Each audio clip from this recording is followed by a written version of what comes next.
नमस्कार. मी प्रकाश जोग. प्रकाश on basics वर आपलं स्वागत. वेदांवर आपण चर्चा करतोय. अ, वेदांच्या शब्दार्थापासूनच आपण सुरुवात करू. विद म्हणजे जाणणं, त्यापासून आला शब्द तो वेद.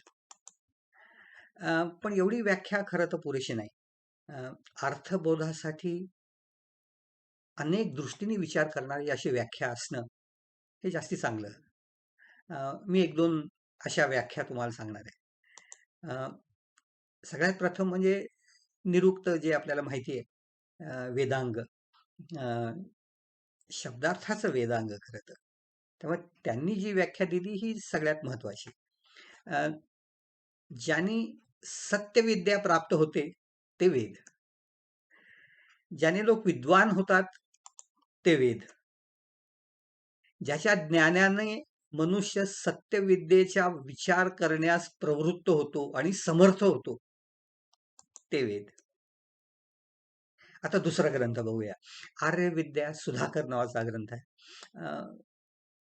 दुसरा अँगल ते म्हणतात की 4 पुरुषार्थांचं सम्यक म्हणजे पूर्ण ज्ञान ज्याच्यातून प्राप्त होतं ते वेद. पुरुषार्थ म्हणजे धर्म, अर्थ, काम, मोक्ष. आणि हेच खरं तर जीवनाचं ऑब्जेक्टिव्ह आहे असं आपल्याला नक्कीच जाणवेल. आणखीन एक ग्रंथ आहे, वेदार्य प्रकाश. अगदी सोपा अर्थ त्याने दिला. इष्ट गोष्टी कशा प्राप्त कराव्यात आणि अनष्ट गोष्टींचा त्याग कसा करावा याचे उपाय जे शिकवतात ते वेद. मला असं वाटतं ही व्याख्या जास्ती सोपी आणि समजायला अ, आणि अर्थ लावायला जास्ती कन्व्हिनियंट आहे असं मला वाटतं.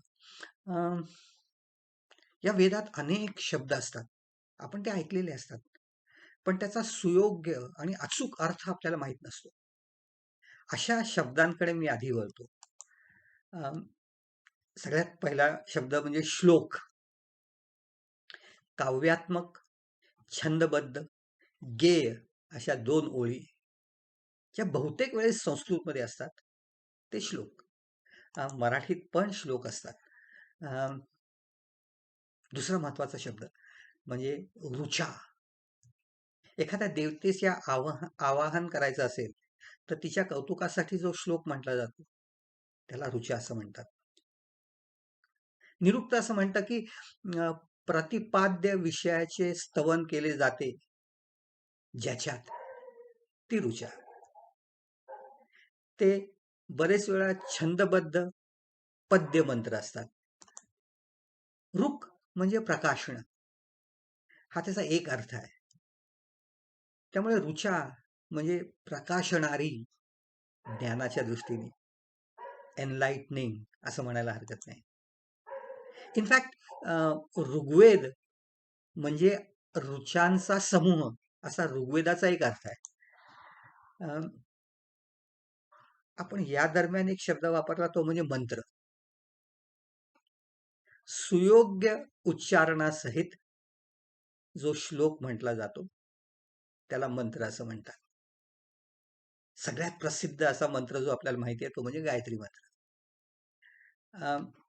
मी मनातल्या मनात एखादा श्लोक म्हटला तर चालू शकतं, पण मी मनातल्या मनात एखादा मंत्र म्हटला आणि त्याचा परिणाम मला दिसायला पाहिजे असं वाटलं तर तसं होत नाही.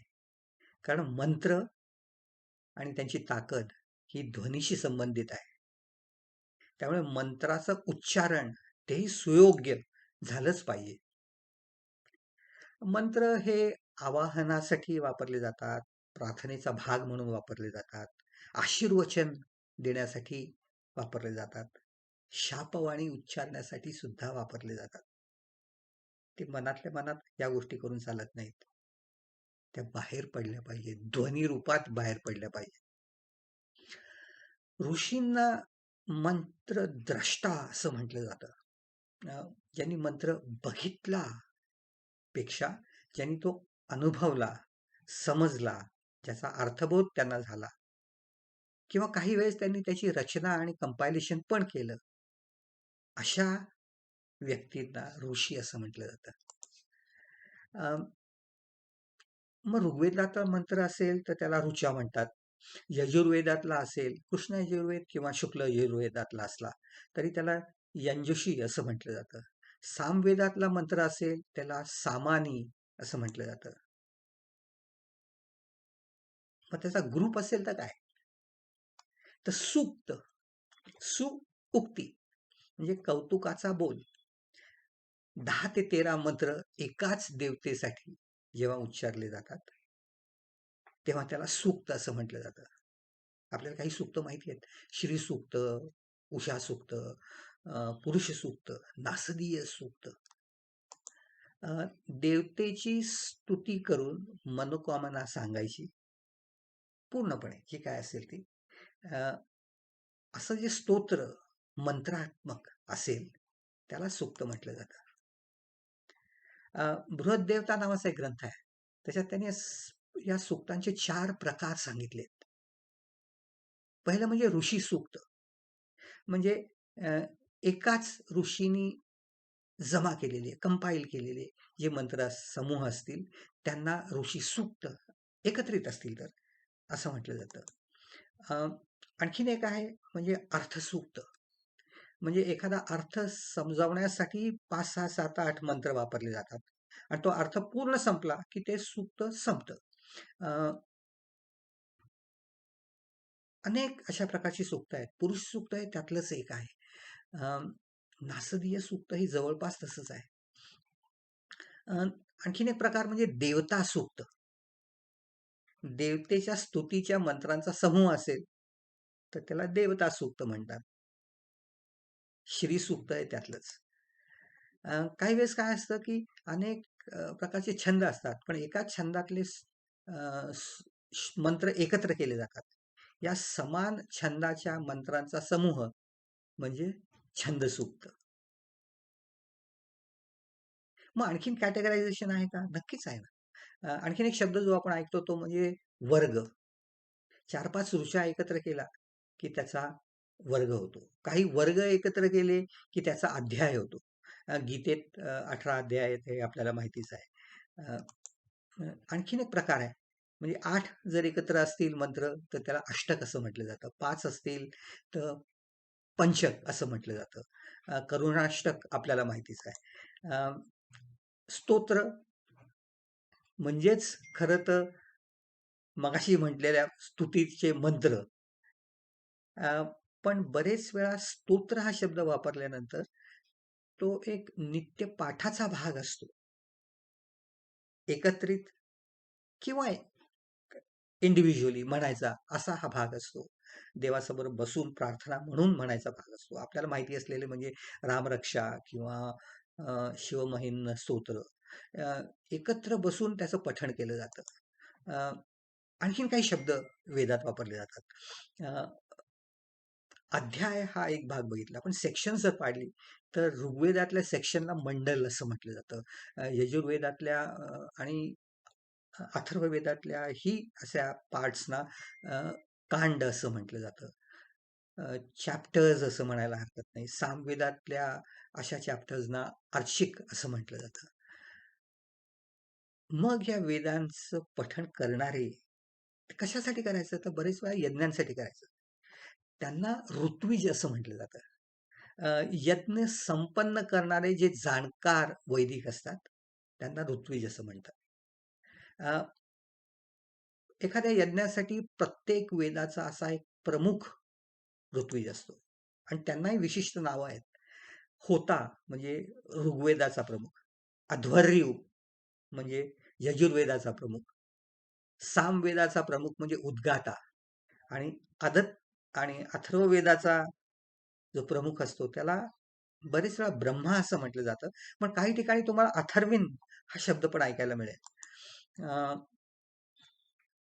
मग हे ग्रंथ वेद पण त्याच्याबरोबर आणखीन 2-3 महत्वाचे ग्रंथ आहेत आणि त्यांना एकत्रित एक शब्द वापरला जातो तो जो आपण बरेच वेळा ऐकतो. त्याला प्रस्थान त्रयी असं म्हटलं जातं. त्रयी म्हणजे 3.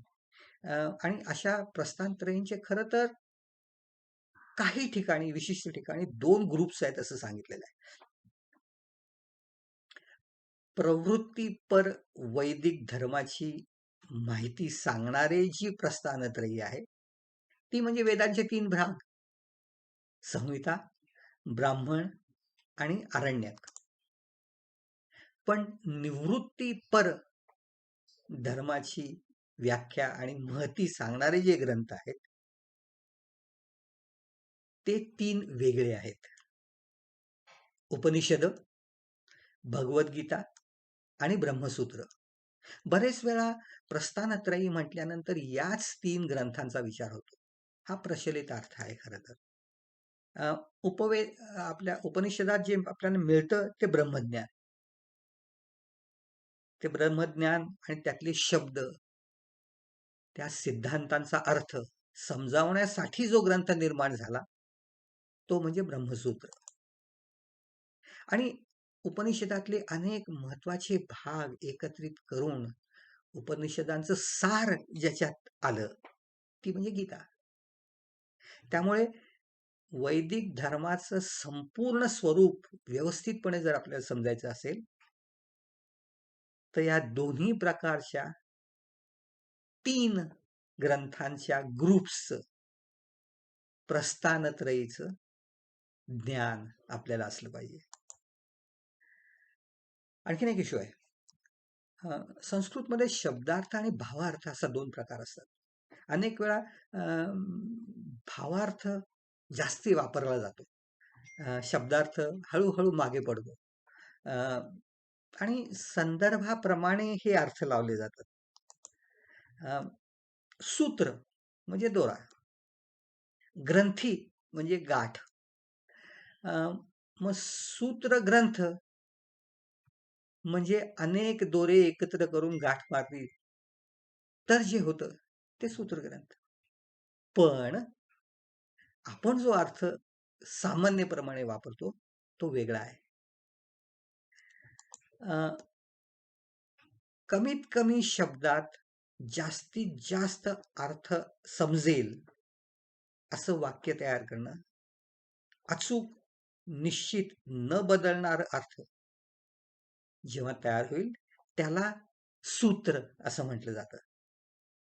ब्रह्मसूत्र हे त्यातलंच एक. धर्मसूत्र आहेत, नियम, कायदे सांगणारे, ते व्यवस्थितच असले पाहिजेत. पातंजली योगसूत्र आपल्याला माहिती आहेत. हे सर्व सूत्र ग्रंथ आहेत. ग्रंथ कारण ते एकत्रित मांडलेले आहेत, गाठ मारून ठेवल्यासारखे, गुंतून ठेवल्यासारखे. नंतर अनेक लोकांनी हे शब्द वापरले. बौद्ध लोक त्याला सुत्त, सुत्तपीठक असं म्हटलं जातं. सिख धर्मात ही ग्रंथी हा शब्द वापरला जातो. जो गुरु ग्रंथ साहेबाचं रक्षण करतो किंवा सांभाळतो किंवा जो जाणतो आणि लोकांच्या समोर त्याची काळजी घेतो त्याला ग्रंथी असं म्हटलं जातं. असे हे अनेक शब्द वेदातले अर्थपूर्ण, याच्या व्यतिरिक्तही काही शब्द आहेत, पण त्यांचा विचार आपण ते शब्द येतील तसा करूया. ही माहिती तुम्हाला आवडली असेल तर या चॅनलला लाईक करा, सबस्क्राईब करा, बेल आयकॉन दाबा म्हणजे तुम्हाला त्याची माहिती मिळत राहील. आणि ज्ञान साठवणारे जे तुमच्यासारखे अनेक प्रेमी असतील त्यांनाही याची माहिती सांगा, कारण ज्ञान पसरवणं हाच या मागचा उद्देश आहे. पुढच्या वेळेस वेदांसंबंधी आणखीन पुढची माहिती. तोपर्यंत नमस्कार.